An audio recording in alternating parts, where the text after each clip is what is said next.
Seem to have hit the record button there. I have a delicious Chipotle burrito. I'm not going to make you guys actually watch it. Big fan though. In fact, lost 4 inches off my waist eating Chipotle burrito. It's pretty cool, huh? Tasty. I did that for a reason, of course. I wanted to talk to you today about operations and social media.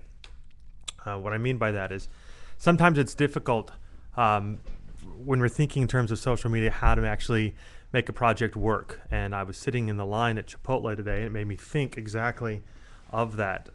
The easy thing to do is come up with a project you think is going to work.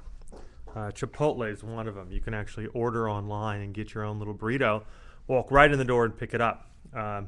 Works pretty well. I mean, it works fine from there. You swipe your card and bam, it works. The problem, of course, is when you show up, depending on the time of day that you show up, the food's not always ready.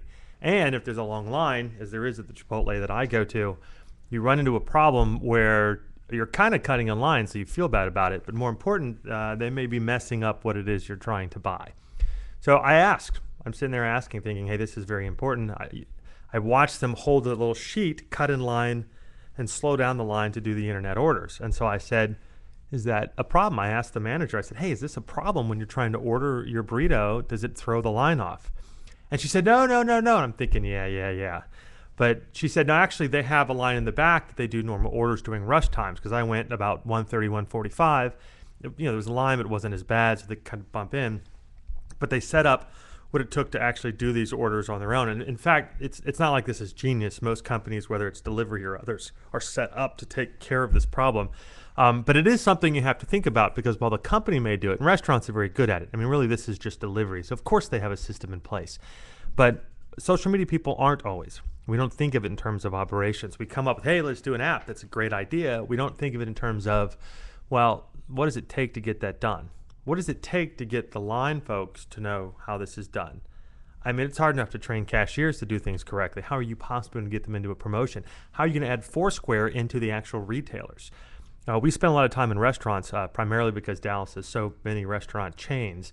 And I eat a lot, of course, as we all do, so I'm constantly curious about that. So it was just something to think about. If you're going to be pitching social media, you can't forget the operations aspect, especially if you want it to work on a granular level. If you're going to measure same-store sales, if you're going to measure the increase in attention, it's not just the metrics that you see out on the web, it's how many more burritos did we sell?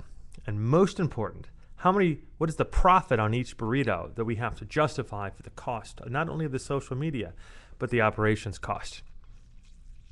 I'm going to go back to finish eating this. You guys have a good day.